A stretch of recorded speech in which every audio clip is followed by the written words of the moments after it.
Estamos en el domingo de la 60ª.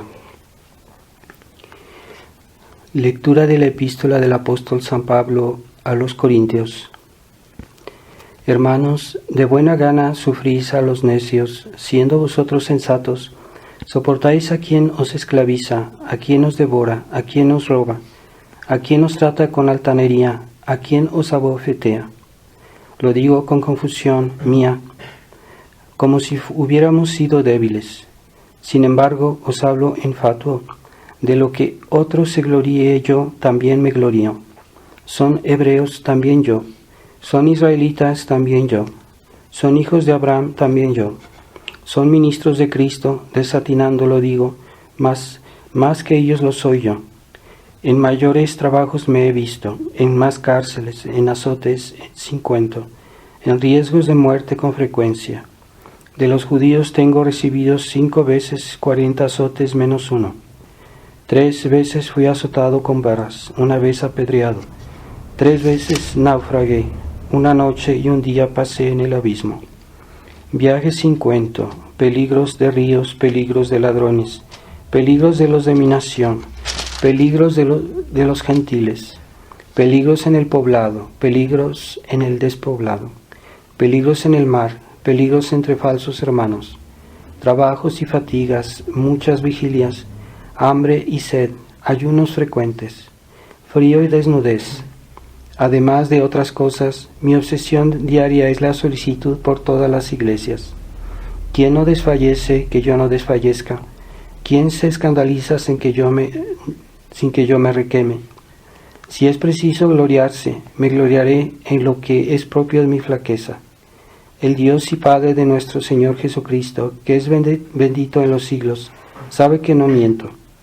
En Damasco, el etnarca del rey Aretas había puesto guardas en la ciudad para prenderme, y por una ventana me descolgaron por el muro en una cesta y escapé de sus manos.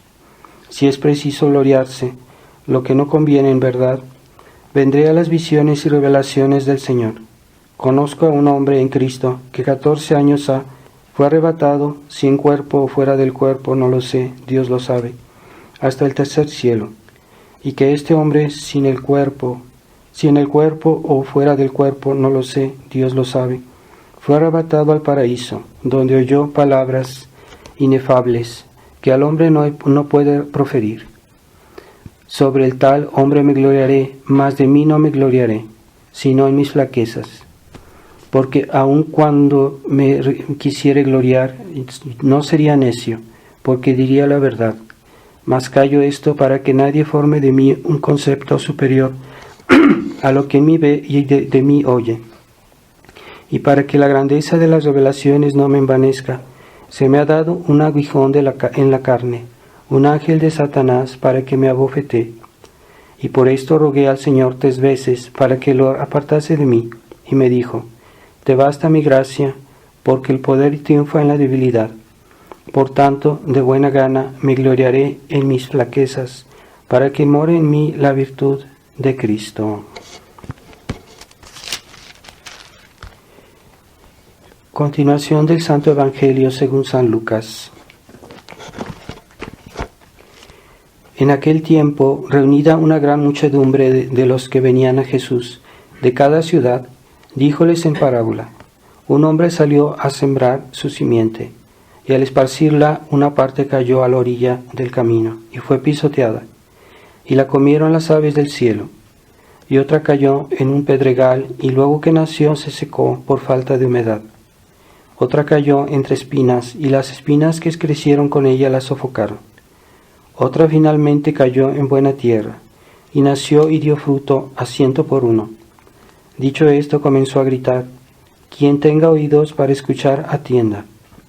Sus discípulos le preguntaron qué sentido tenía esta parábola, y les dijo: A vosotros es dado conocer el misterio del reino de Dios, pero a los demás solo en parábolas, para que viendo no vean y oyendo no entiendan. Y aquí, pues, la explicación de la parábola. La semilla es la palabra de Dios. Los que están a la orilla del camino son aquellos que la oyen, mas cuando viene el diablo y arranca la palabra de su corazón, para que no se salven creyendo. Los que están sobre piedra son los que reciben con gozo la palabra cuando la oyen, pero no echan raíces. Por un tiempo crecen y en el tiempo de la tentación retroceden. La semilla que cayó entre espinas son los que oyen la divina palabra, pero después los sofocan los cuidados y riquezas y deleites de esta vida, y no llegan a dar fruto. Mas la que cae en buena tierra son los que oyendo la palabra con corazón bueno y óptimo, la conservan y producen frutos por la perseverancia.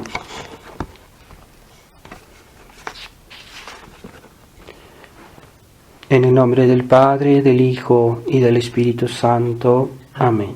Ave María Purísima, sin pecado concebida. Estimados hermanos, estamos en el domingo de la 60ª.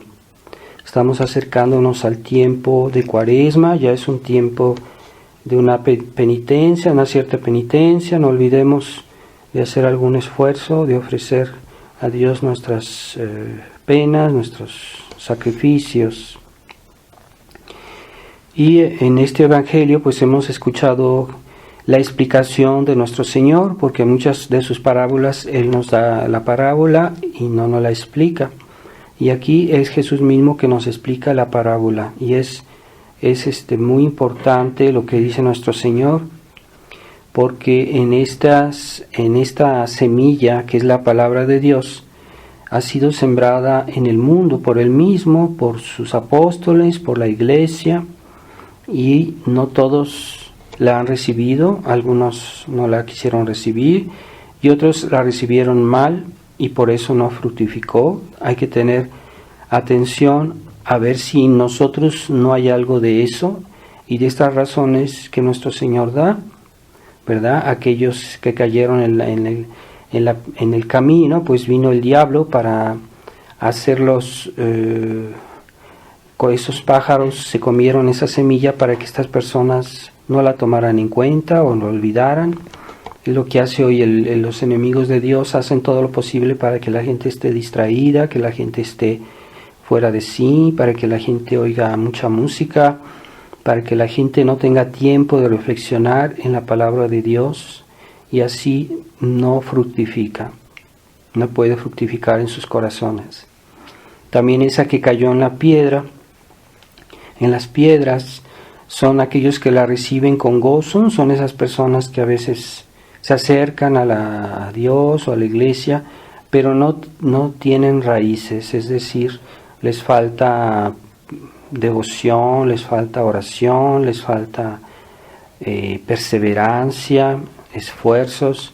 Entonces, como no tiene raíces, a la primera tentación se alejan, al primer problema, a la primera dificultad se alejan porque vieron esto, porque oyeron aquello, empiezan a descontentarse, a criticar y se alejan otra vez de Dios, porque no tienen raíces.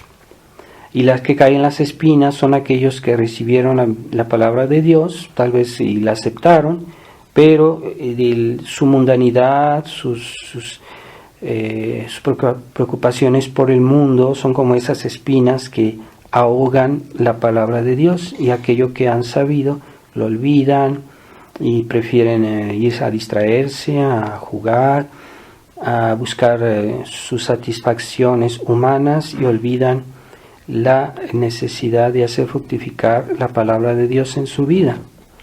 Entonces la mundanidad es muy peligrosa, y en este mundo los que tienen un poquito ese espíritu mundano están en peligro, porque el mundo es muy poderoso en nuestro tiempo, y yo lo digo sobre todo por aquellos que se dicen tradicionalistas y que no actúan como tradicionalistas. Es muy fácil decir yo que pienso esto, yo pienso aquello, y después no vivir conformemente a eso. Entonces, que quieren pactizar de alguna manera con este mundo, con esta mundanidad, y esa hace que la gracia y los sacramentos y la fe que han recibido se ahogue y perezca con el tiempo. A veces no es en un momento, a veces lleva tiempo y poco a poco se va ahogando esta semilla. Así que debemos tener mucho cuidado en que en esta época, más que nunca en la historia, el mal es poderoso y el mundo es atractivo para nuestra parte débil que es nuestra humanidad, en tanto que es débil y que está proclive al pecado, al desorden. Entonces hoy hay muchísimas razones para desviarse, para alejarse de Dios, para olvidar su palabra, para olvidar la enseñanza verdadera de la iglesia. Entonces hay que tener mucho cuidado en nuestra época. Esa herejía del naturalismo, y podríamos decir del humanismo naturalista, hoy está en el aire, hoy está en donde quiera. Eso que sembraron los enemigos de Dios ya desde hace mucho tiempo, hoy está más actual que nunca y más presente que nunca en todos los medios. Y debemos ser conscientes que el humanismo naturalista es peligroso y hay que saber qué es para que nosotros no nos dejemos arrastrar. O sea, el humanismo es el hombre antes que todo, y en un mundo naturalista en el cual solo se ve el aspecto natural de las cosas, el aspecto humano, el aspecto natural, y como si no existiera la gracia, como si no existiera Dios, como si no existiera las virtudes cristianas o los dones del Espíritu Santo. Entonces el hombre se vuelve muy humano, demasiado. Y Dios, cuando creó el mundo, los teólogos dicen que Él hubiera podido hacer un mundo sin la gracia, porque la gracia es un don al cual Dios no está obligado de dárnoslos. Podía habernos creado en un estado puramente natural, pero no quiso. Él, desde que creó a Adán y Eva, ya les dio el estado de gracia, y es el orden que Dios quiere. Entonces la naturaleza no tiene derecho a la gracia porque es un don de Dios, es un regalo, pero si Dios lo ha dado es porque Él quiere que se acepte. En todo caso es necesario que nosotros aceptemos este estado de cosas porque es la voluntad de Dios. Y hoy, pues para ser bueno, hay que aceptar la gracia, hay que seguirla. Si Dios hubiera hecho un mundo natural sin la gracia, pues en ese caso no habría necesidad, no estábamos obligados pues no podíamos recibir la gracia de Dios, pues no seríamos hijos de Dios, sino solamente hijos en un estado natural. En todo caso, ese estado natural, si hubiera existido, también se reconocería a Dios, porque es natural que el hombre sirva a Dios, que el hombre adore a Dios, es natural. Pero ese estado natural nunca ha existido desde el primer momento de la creación del hombre. Dios lo hizo ya con la gracia, entonces no podemos prescindir de Él, y cuando se quiere prescindir de Él se hace un pecado, ¿verdad? Entonces es el pecado del humanismo naturalista, que no quiere aceptar ese orden sobrenatural de la gracia, de las virtudes, del sometimiento a la iglesia tradicional, como Dios la hizo, no la iglesia modernista del Vaticano II. Entonces hay que reconocer que también al principio el hombre perdió la gracia, y eso pues no es normal que haya perdido la gracia por el pecado original. Entonces si el hombre es autosuficiente, el hombre su naturaleza basta para todo, entonces el hombre no reconoce la realidad del pecado original ni las consecuencias del pecado original. Es decir, que el hombre perdió la gracia y después tiene las consecuencias en su cuerpo y en su alma de la malicia, de la ignorancia, de las debilidades que nos llevan al pecado. Entonces Si no hay gracia y no hay pecado original, pues el hombre no necesita de la protección de Jesucristo, de los sacramentos para que Dios le perdone sus pecados, no necesita de la iglesia para salir de sus malos hábitos, de sus problemas de maldad y sus fragilidades, sus tendencias al mal. No necesita, porque el hombre, según el liberalismo, el hombre naturalmente es bueno y no necesita de Dios. El hombre naturalmente es capaz de ser bueno sin la ayuda de Dios, porque para ellos no existió el pecado original. Y ese error pues hace que hoy la gente piensa que puede ser buena sin la gracia, y que la gente es buena de nacimiento y que no tiene la inclinación al pecado. Por eso ya no se les exige a los niños de cuidarse, de hacer esfuerzos, porque se los considera buenos tal como son, como nacieron, y no como si no tuvieran inclinación al egoísmo, al orgullo, a la soberbia, a la maldad. Todos tenemos esa inclinación, aunque no todos la seguimos, pero sí la tenemos. Tenemos que luchar siempre contra ella, toda nuestra vida. Y si nos distraemos, podemos volver a recaer al mal camino, podemos volver atrás. Por eso la vida cristiana es siempre una lucha contra nosotros mismos, siempre lo será, hasta que nuestro Señor al fin del mundo repare esa herida y que ya estemos completamente redimidos. Y en ese caso ya no habrá maldad en los hombres, después que nuestro Señor aplique todos los frutos de su redención. Así que sin la gracia, hoy en el estado actual de las cosas, no se puede ser bueno. Eso hay que tenerlo muy presente. Hay personas que dicen: yo no hago mal a nadie, yo no necesito de la iglesia, yo no necesito confesarme, yo no necesito comulgar, no necesito ir a misa. Entonces creen que pueden ser buenos sin la ayuda de Dios. Creen que pueden ser perfectos, que se puede vivir una vida realmente bien en el mundo, simplemente por los medios humanos, porque según ellos el hombre es capaz por sí mismo de ser bueno y de conseguir su felicidad.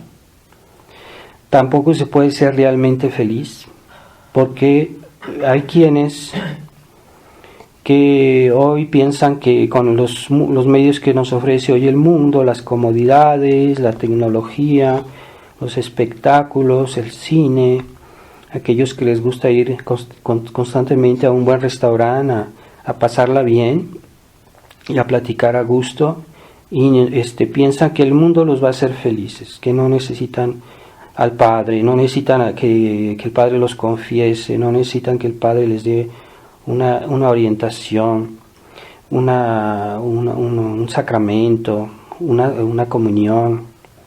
Entonces el hombre, en su soberbia, hoy piensa que puede ser feliz por los medios humanos nada más, este humanismo naturalista. Entonces no puede haber, hay que tener presente que no puede haber una verdadera armonía ni con la naturaleza ni con los demás si no estamos en orden con Dios, porque como todo está dependiente de Dios y todo fue hecho para Dios, cuando uno se desconecta, por decirlo así, de Dios, entonces las cosas no funcionan. Es normal. Así que no nos vengan a decir que el hombre se puede salvar a sí mismo, que el hombre es capaz por sus fuerzas naturales de salvarse, de ser feliz, de hacer el bien correctamente sin la ayuda de la gracia. No es posible en el estado actual de las cosas. Por eso Jesús murió en la cruz y nos dejó su iglesia, nos dejó los sacerdotes para eso. No puede funcionar bien ni siquiera la naturaleza sin la presencia de personas que estén sometidas a la gracia. Así que que nos vengan a hablar de política, de medicina, lo que fuera. Todo eso no funcionará bien hasta que el hombre haya reconocido a Dios, que se someta a la ley de Dios, al Evangelio, a la palabra de Dios. El hombre no necesita de Dios, y si no lo quiere reconocer es porque él mismo se hace a sí mismo Dios, y ya es la única cosa que le preocupa, el hombre, su felicidad, y el hombre es capaz por sí mismo de ser feliz. Y ese es el pecado de Satanás precisamente, es el pecado del anticristo, es el naturalismo que hace ruptura con Dios, que quieren buscar algunos valores humanos que incluso son verdaderos, pero no corresponden a la sumisión a Dios. Entonces es como un robo que le hacen a Dios, porque Dios creó al hombre, Dios creó sus facultades, sus talentos, sus capacidades, pero hay que someterlos a Dios porque son de Dios. Entonces cuando el hombre quiere quedarse con eso sin hacer referencia a Dios, es el pecado de Satanás. Es lo mismo que hizo Satanás cuando dijo que no serviam, es decir, no serviré. Él quiso hacer otra cosa aparte, él quiso alejarse de Dios y quiso hacer su cielo aparte. Y ese es el pecado de Satanás, el pecado de la rebelión contra Dios. Y así también esa mentalidad, aunque parezca absurdo, se ha introducido dentro de la misma iglesia. Y se quiere hoy un Jesús naturalista, un Jesús que es hombre, pero no se habla de que es Dios. Hay que reconocer que Jesús es Dios verdadero y verdadero hombre también. Es un Dios que es de una bondad ingenua, que no castiga los pecados, ni las faltas naturales, ni las faltas sobrenaturales. Y ese Jesús naturalista, pues es una creación, ¿no? En realidad nunca ha existido. Jesús no es así. Y si Jesús no necesitamos de Dios porque Jesús vino a redimirnos del pecado, entonces no necesitamos de Jesús porque el hombre es bueno por naturaleza. El humanismo naturalista no necesita de un Jesús redentor y tampoco necesita del medio por el cual Jesús nos quiere salvar, que es su iglesia. Entonces la iglesia ya no es necesaria. Y es lo que nosotros cuando andamos en las calles, en el mundo, vemos que cada vez la iglesia está ausente de esta sociedad. Se siente esta ausencia de la iglesia, de los sacerdotes, de la gracia. Los hombres están a su criterio. Entonces esto se presta a los peores excesos. Vendrán, los veremos, porque el mundo no quiere hacer marcha atrás y sigue este camino del naturalismo. Ya no se ve el hombre que tenga necesidad de la verdad de la iglesia, ya no lo reconoce, ya no lo pide, ya no la busca, ni de los sacramentos de la iglesia, ni de la ley de la iglesia, la dirección de la iglesia, que dirige las almas, que las orienta, que las rige. No ven la necesidad de las obras para salvarse, lo cual es una herejía decir que no necesitamos obrar para salvarnos. Aquellas personas que se salvan, creen que se van a salvar porque Dios es bueno y porque creen en Él y que confían en Él, pero no hacen obras. Entonces no se salvarán porque no hay salvación sin obras. Aquellos tradicionalistas inútiles que no hacen nada para ayudar a los sacerdotes o de alguna manera, de la manera que pueden, y creen que se van a salvar así sin obras. Ni la oración, ¿verdad? También la oración es necesaria para salvarse. San Alfonso decía, el que reza se salva y el que no reza se condena. Entonces, todo esta son cosas, obras que se conciben dentro de la Iglesia Católica. Entonces, a la medida que la Iglesia se vuelve ausente de la sociedad, La verdadera iglesia, no, yo no hablo de la iglesia modernista conciliar, sino de la verdadera iglesia. Entonces la sociedad es ocupada por Satanás, así como cuando la luz se esconde, entonces vienen las tinieblas.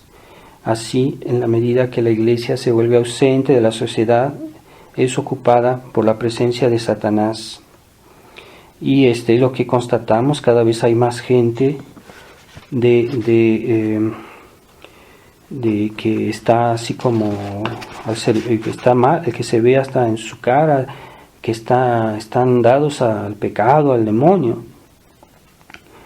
Y es preciso en ese caso que los que se dicen tradicionalistas no imiten esas costumbres de los mundanos, esas maneras, esas actitudes, esa mentalidad, ese estado de ánimo, a veces con las modas, las diversiones, algunas costumbres, incluso las amistades. Hay que cuidarse las que amistades tiene uno. Esa es la situación que estamos viviendo, porque el mundo se ha vuelto naturalista, se ha vuelto humanista. Es la religión del hombre que Pablo VI exaltó tanto en sus discursos, hablando de que el hombre es el centro, ¿verdad? Demasiado del hombre no es el centro, aunque es la parte más importante de la creación, pero debe estar sometido a Dios. Entonces el verdadero centro es Dios, no el hombre. Y ahí está el error del humanismo, cuando hubo el renacentismo, que comenzaron a fomentar ese error de que el hombre es el centro del universo. Pues no, es Dios. Y toda esta situación pues es la gran tribulación, y es una gran tentación, la gran tentación para los débiles, para los que, como dice la parábola, no recibieron la semilla, pero porque había espinas, porque estaban implicados en el mundo, pues se perdieron, se pueden perder. Así que hay que tener cuidado con esos católicos naturalistas, mundanos, que no quieren adherir a la fe. No basta adherir a nuestra fe de una manera general, de una manera así general, sino que nuestra adhesión a la fe debe ser determinante para nuestra vida. ¿Qué quiere decir determinante? Que la fe debe asumir todo. No debe ser un aspecto de nuestra vida, ¿verdad? Un aspecto de mi vida es que yo a momentos duermo, a momentos como, a momentos hago algo. Es un aspecto de mi vida, pero no son determinantes, no es lo que rige todo lo demás. Y la fe debe ser determinante de toda nuestra vida, todos nuestros pensamientos, de todos nuestros actos, deben estar sometidos a la fe, a la fe en Dios. Así que todo lo que hacemos debe ser por la gloria de Dios, para su servicio, dentro de su voluntad, de su ley y de su iglesia. Eso es una fe determinante. Dios se hace presente en el mundo por la fe de los que creen en Dios y en su verdadera iglesia. No solo de los que creen en Dios, sino de los que creen en su verdadera iglesia, porque la iglesia es el medio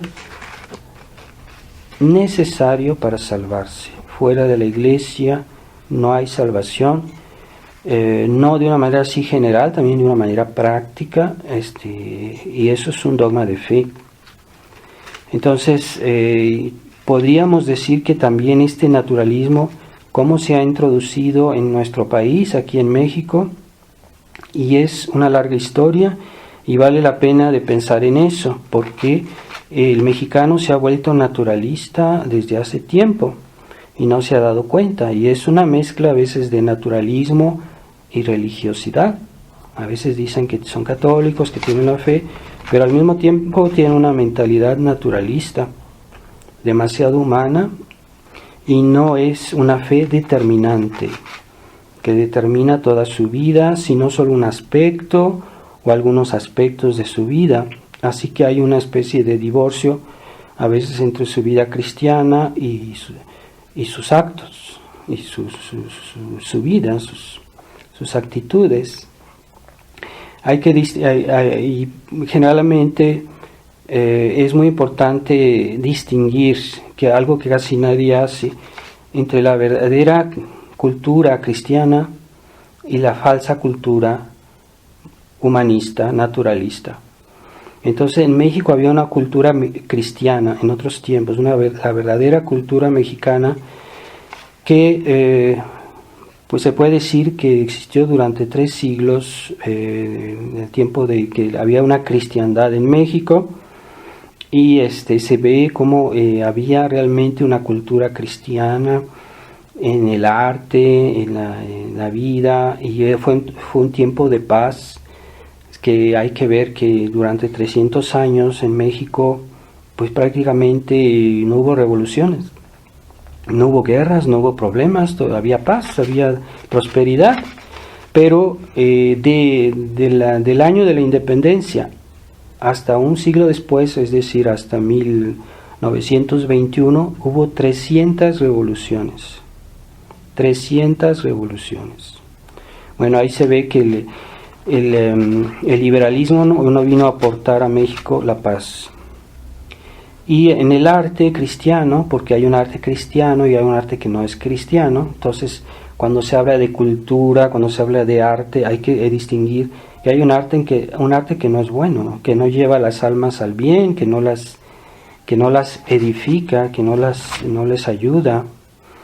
Entonces, si vemos, por ejemplo, en la pintura mexicana, las pinturas que se hicieron desde el siglo XVI y después el XVII y hasta el XVIII, cada vez los pintores eran más bellos, había más esplendor en la pintura mexicana, que hacían cuadros hermosísimos sobre la vida de nuestro Señor, sobre el arte cristiano.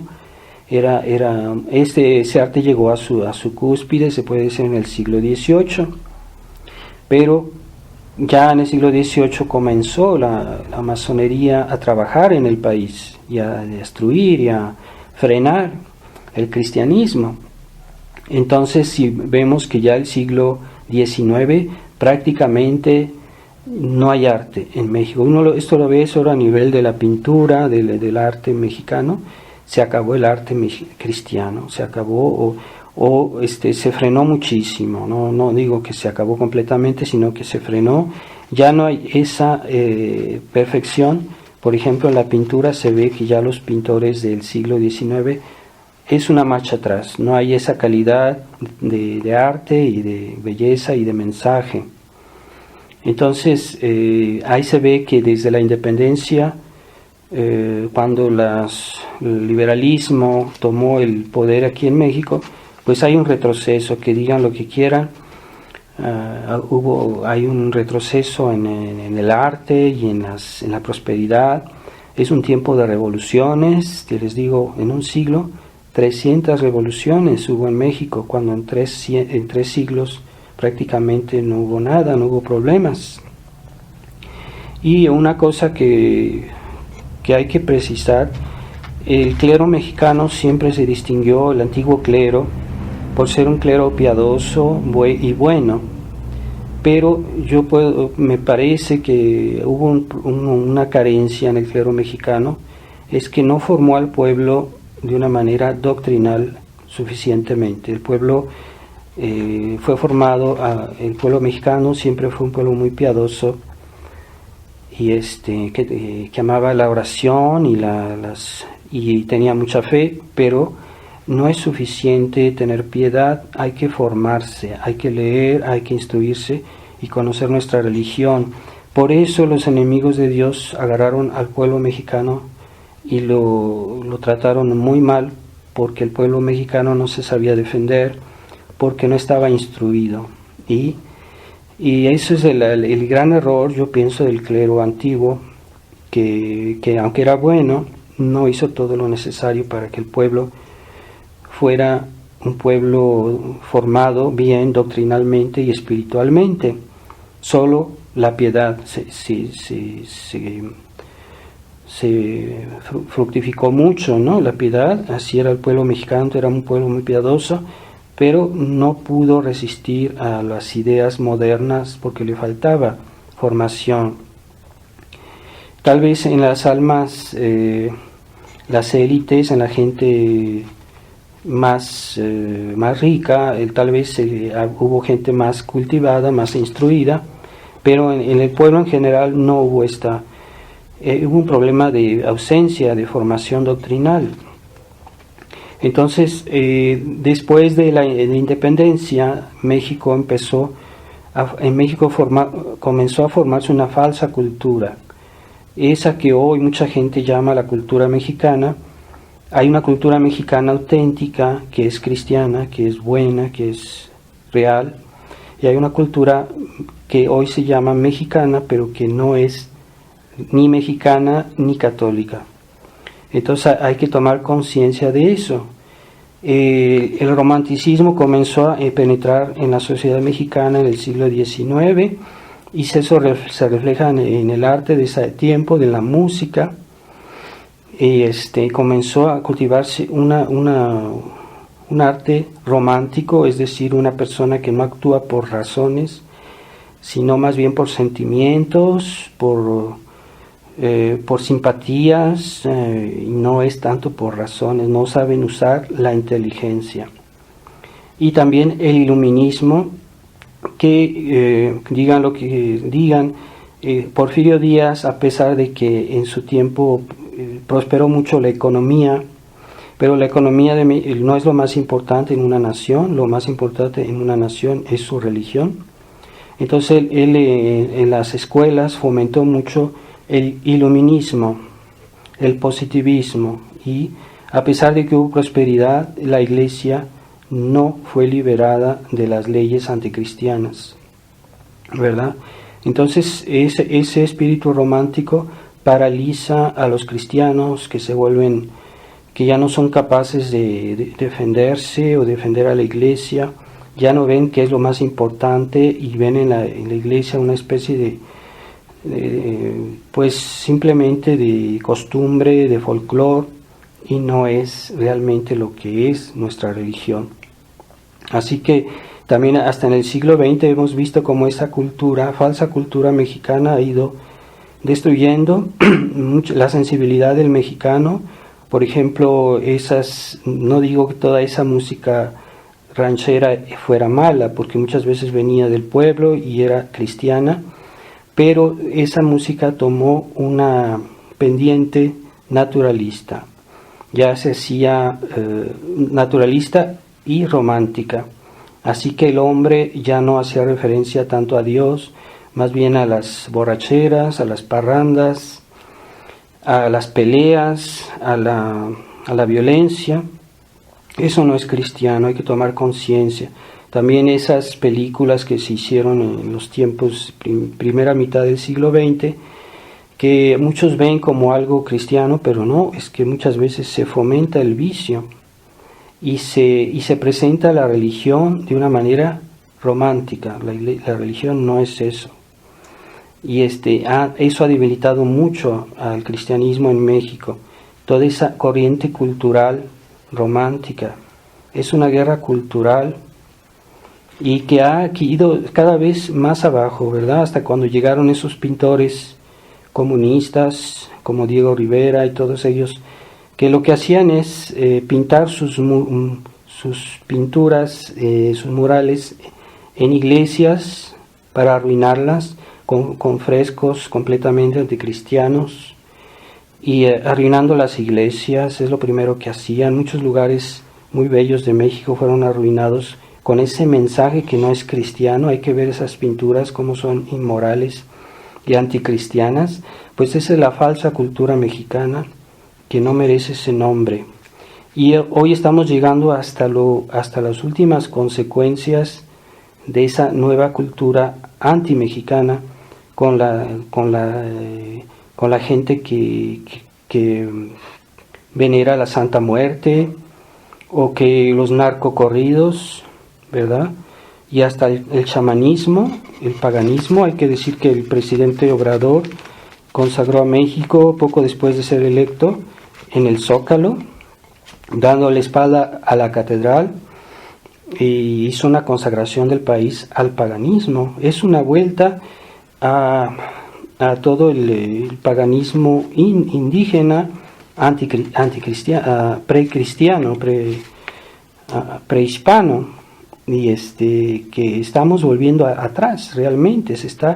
Hay una decadencia en la manera de ser del mexicano, que se ha vuelto completamente pagano y libertino, mentiroso. Antes el mexicano era conocido porque tenía sentido del honor, sentido de la palabra, era honrado, era respetuoso de los demás y de la iglesia. Hoy ya el mexicano es sinónimo de gente mentirosa, ladrona y inútil, porque no quieren hacer su deber. Y pues se ha fomentado el antihispanismo, porque fue justamente España que trajo la cultura cristiana a México. Y los mexicanos somos un fruto de la mezcla de dos pueblos. El mexicano, siempre se dicen, le han hecho creer que el mexicano es indio, pero no, el mexicano tiene las dos, tiene origen de España y de los indígenas que somos los descendientes de las dos razas, de los dos pueblos. Así que cuando dicen que los españoles hicieron esto o aquello, pues nosotros somos españoles, así que no nos vengan a contar cuentos. Pero España tiene el mérito de habernos traído el cristianismo a México, de habernos dado su lengua, de darnos una vida cristiana y traer la iglesia. Ese es el gran mérito de España. Y si este presidente hace tanto elogio del tiempo prehispánico, ¿por qué no se viste, en lugar de vestirse a la occidental, debería vestirse como indio, si es lo que a él le preocupa? Entonces hay que tener cuidado de no caer en esa falsa cultura mexicana, que es un error, que no es la verdadera cultura mexicana. La verdadera cultura mexicana existe, ya los mexicanos la están olvidando, ya se visten como americanos, oyen música en inglés y tienen costumbres, ellos imitan, cuando nosotros tenemos una gran historia y un gran patrimonio histórico y cultural, pero hay que reconocer cuál es, no hay que tomar cualquier cosa. Entonces esa mentalidad romántica que vino a destruir nuestra verdadera identidad cristiana. Entonces, por ejemplo, en la música ranchera decadente, que se hace tanta alusión al hombre, como si fuera al hombre mexicano, que fuera muy, muy hombre, ¿verdad? Pero son hombres para desafiar la muerte de cualquier manera, y no temen de morir en pecado mortal, no temen de hacer pecados, ¿verdad? Porque hacen lo que les place, y eso no es cristiano. No temen a nada ni a nadie, eso es lo que creen, pero es que eso es un error. O sea, nosotros debemos temer a Dios, debemos temer el juicio de Dios, debemos temer de hacer un pecado. Entonces esa falsa valentía se llama temeridad, no es la valentía. La valentía es cuando uno hace la voluntad de Dios y teme a Dios y teme al pecado. Eso es ser valiente. Jesucristo murió de una manera muy valiente porque aceptó su sacrificio, pero no lo hizo por capricho ni por razones humanas. Entonces sí, no es algo malo ser valientes, pero hay que temer a Dios y su voluntad y no satisfacer nuestro orgullo, ¿verdad? Así como en otros tiempos había personas que según eso eran muy valientes y estaba de moda los duelos, así que fulanito se ofendió un poquito y retaba al otro a un duelo y se mataban. Entonces y se iban al infierno, ¿verdad? Porque en el fondo era un homicidio. Y la iglesia los excomulgó a estas personas, o en la iglesia está prohibido los duelos de personas que eran muy valientes y se mataban entre ellos y después iban al infierno. Por eso la iglesia prohibió eso, ¿verdad? Pero eso es todo, esa mentalidad es del tiempo del romanticismo. En ese tiempo hubo mucho de eso, y que todavía el mexicano está muy afectado por eso y no se da cuenta de que tiene que superar esa herencia romántica que nos ha hecho tanto mal y que nos hace que nuestra religión la veamos de una manera devaluada y sin trascendencia, las personas románticas no les gusta reflexionar, todo se arregla con el corazón. Ciertamente necesitamos el corazón para amar a Dios, pero el corazón debe ser orientado por razones, por la inteligencia, por la fe. Y esa es la manera de destruir el romanticismo. Debemos ser razonables, la gente romántica se vuelve tonta y caprichosa porque obra por sentimientos. Así que tenemos que liberarnos de la herencia romántica. Y porque eso es humanismo, eso es naturalismo. Bueno, entonces vamos a pedir en esta misa. Estamos en un tiempo ya de penitencia, el tiempo de sexagésima. Vamos a pedirle a Dios que nos dé, que nos ayude a purificarnos. Cuando decimos purificarnos, no es solo purificarnos de los pecados, de la pena debida al pecado, sino también de todo lo que en nosotros no sea correcto. Puede ser los malos hábitos, las malas costumbres, pero también las malas ideas, las malas convicciones, y debemos purificar nuestro corazón y nuestra mente. Así que también puede formar parte de nuestra purificación leer un buen libro para tener las ideas claras y saber qué Dios quiere de nosotros, no solo en el ámbito de la piedad, sino también en el ámbito de la vida humana, de la política, de la acción, ¿verdad? Entonces, hoy se habla de política, una política sin Dios. Hoy la política es solo hablar de cuestiones económicas. Hay personas que hablan de rescatar a México de todos sus males, quieren hacer política sin hacer referencia a Dios. Entonces evalúan los jefes de Estado solo porque ayudan a la buena economía, pero es que la economía es un aspecto muy secundario de una nación. Un buen jefe de Estado es el que promueve la sumisión a Dios, el respeto de la ley de Dios, la salvación de las almas. Ese es un buen jefe de Estado, y lo demás es pura ilusión. No debemos dejarnos engañar por esos falsos ideales. Eso pasa en Estados Unidos. En Estados Unidos es así, o todo lo que cuenta para que un candidato sea elegido es que tenga un buen programa económico, pero no se habla de si va a fomentar la salvación de las almas, si va a servir a Dios, si va a fomentar los valores cristianos, que no se falten los 10 mandamientos.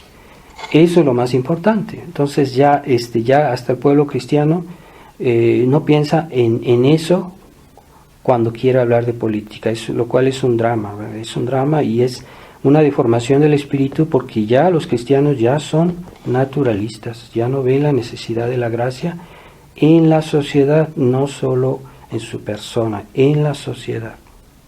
Bien, pidamos a la Virgen María, la Inmaculada, Reina de México, la Virgen de Guadalupe, que nos ayude a superar toda esta herencia, esta falsa cultura del naturalismo en México. Ave María Purísima, sin pecado concebida. En nombre del Padre, del Hijo y del Espíritu Santo. Amén.